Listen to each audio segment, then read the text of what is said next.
Cues expert में आप सभी का स्वागत है।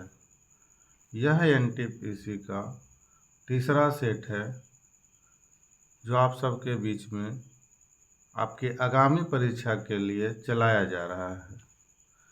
इसमें आप जो है railway, SSC, BPSC, teacher, police, railway, इसमें मेन रूप से आपको रेलवे से जितने भी संबंधित एग्ज़ाम हैं, एनटीपीसी है, ग्रुप डी है, इन सब में आपको ये प्रश्न ज़्यादा कारगर होगा। आते हैं अपने पहले प्रश्न पे। जैसे पूछा है डीआरडीओ का पूर्ण नाम क्या है, तो इसका जो है पूरा नाम होता है रक्षा अनुसंधान और विकास संगठन होता है। दूसरा प्रश्न पे आते हैं कि क्वाटो जो है वो जापान में है, में सदस्य देशों द्वारा क्वाटो प्रोटोकॉल पर कब हस्ताक्षर किया गया था? तो इसका सही जवाब है 1997 को किया गया था। जापान से क्वेश्चन एक ये पूछता है कि जापान के मुद्रा का नाम क्या है, तो इसका होता है एन। आंसर है बी। अगला प्रश्न है शांत घाटी के उष्णकटिबंधीय जंगल के लिए कौन सा राज्य प्रसिद्ध है? इसके लिए जो है केरल राज्य प्रसिद्ध है। अगला प्रश्न है निम्नलिखित में से कौन सा विकल्प तेज और नीरस ध्वनि के बीच अंतर करता है? तो ये दोनों के बीच जो अंतर करता है उसे पिच कहते हैं। आते हैं अगले प्रश्न पे कि एक ही इकाई का उपयोग करके किस जोड़े की मात्रा व्यक्त की जा सकती है? तो इसका सही जवाब है ऑप्शन नंबर डी, काम और गतिज ऊर्जा। आते हैं अगले प्रश्न पे कि गौतम ने किस स्थान पर अपने आत्मज्ञान की प्राप्ति के बाद 5 ब्राह्मणों से मुलाकात किया था? तो गौतम बुद्ध को ज्ञान की प्राप्ति तो बोधगया में हुआ था, फाल्गु नदी के किनारे। फाल्गु नदी को ही निरंजना नदी भी कहा जाता है, कुछ दूर पहले उसका नाम हो जाता है। तो इसका जो है कि गौतम ने किस स्थान पर 5 ब्राह्मणों से मुलाकात किया, तो ये आंसर जो है सारनाथ हो जाता है। आते हैं अगले प्रश्न पे कि बुलेट प्रूफ ग्लास बनाने के लिए निम्नलिखित में से किस बहुलक का उपयोग किया जाता है? तो इसमें किया जाता है पीएमएमए का, यानी option number B. Radha Mohan कप जो है किस खेल से संबंधित है? तो राधा मोहन जो कप है,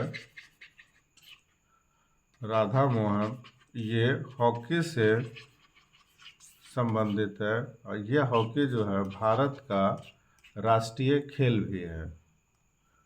मलाला यूसुफजई के बायोपिक का नाम क्या है? तो इनका नाम है गुल मकई, ऑप्शन नंबर डी।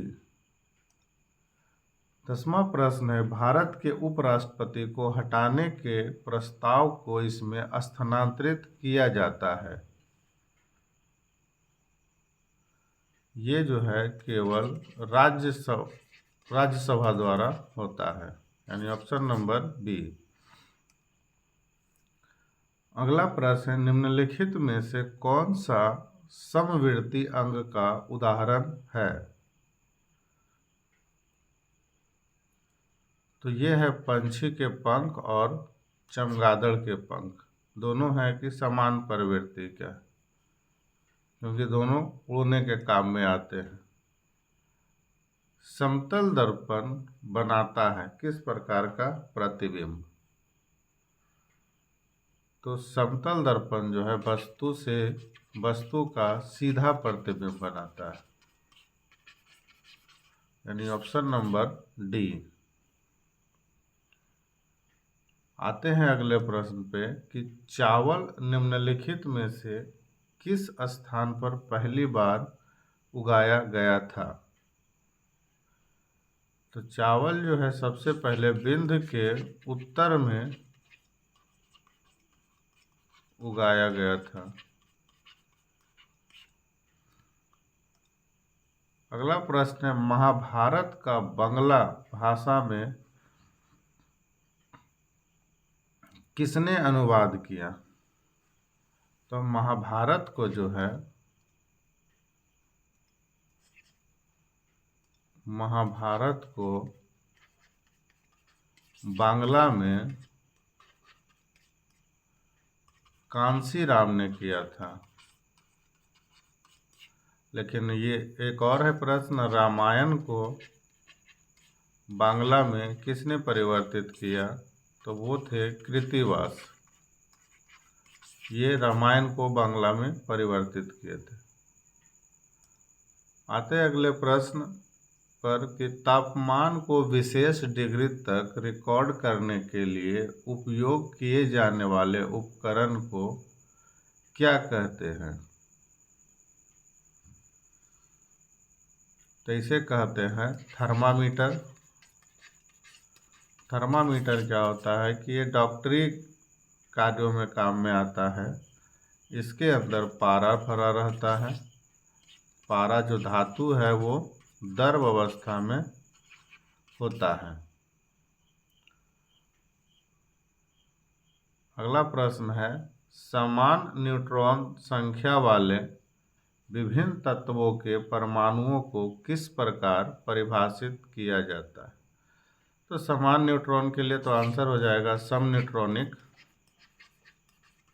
क्योंकि न्यूट्रॉनों की संख्या समान होगा तो सम न्यूट्रॉनिक होगा। समभारिक में क्या है कि जिसका भार जो है समान हो, परमाणु संख्या अलग हो। भार समान हो और परमाणु संख्या अलग हो। इसी प्रकार से समस्थानिक में है कि इसमें परमाणु संख्या समान हो और परमाणु भार अलग अलग हो। अगला प्रश्न है 1815 से 16 का गोरखा युद्ध ब्रिटिश हिट में था, कहाँ था?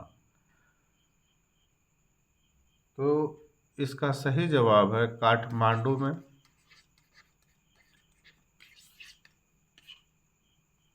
यानी कि ऑप्शन नंबर ए। 2011 की जनगणना के अनुसार भारत में शहरी जनसंख्या का प्रतिशत कितना था? तो ये 31.6% था, 16%। तो ऑप्शन नंबर ए इसका सही जवाब है। अगला प्रश्न है एशियन ड्रामा एक inquiry in the poverty of nations के लेखक कौन है? तो यह है गुन्नार मार्डल, यानी ऑप्शन नंबर बी। आते हैं अगले प्रश्न पर कि निम्नलिखित में से कौन सा शहर 2034 एशियाई खेलों की मेजबानी करेगा? तो इसका सही जवाब है रियाद, यानी ऑप्शन नंबर डी। अगला प्रश्न है पुष्टि मार्ग का जहाज किन्हें कहा जाता है? तो पुष्टि मार्ग का जहाज जो है सूरदास को कहा जाता है।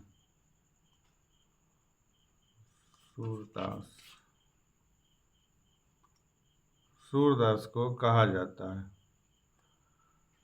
अगला प्रश्न है, अंतर्राष्ट्रीय क्रिकेट परिषद आईसीसी के नए अध्यक्ष के रूप में किसे चुना गया? तो ये है जय शाह, जो कुछ दिन पहले बीसीसीआई के सचिव भी रहे, अभी फिलहाल आईसीसी के अध्यक्ष के रूप में नियुक्त किया गया। खानवा का युद्ध कब हुआ था? तो खानवा का जो युद्ध है 1527 ईस्वी में हुआ था। अगला प्रश्न है, फरीद किसके बचपन का नाम था? तो फरीद खां जो नाम था वो शेर शाह सूरी का नाम था। शेर शाह सूरी का मकबरा बिहार के सासाराम में स्थित है। आते हैं अपने अंतिम प्रश्न पे, मनसबदारी व्यवस्था किसने अपनाया था? तो मनसबदारी व्यवस्था जो है अकबर ने अपनाया था। ये था आज का कुल 25 प्रश्न जो आपके बीच में करवाया जा रहा है। तो कृपया कर वीडियो को जितना ज़्यादा हो लाइक करें, शेयर करें और चैनल को सब्सक्राइब ज़रूर करें। अगला वीडियो आपको बहुत जल्द मिलेगा। धन्यवाद।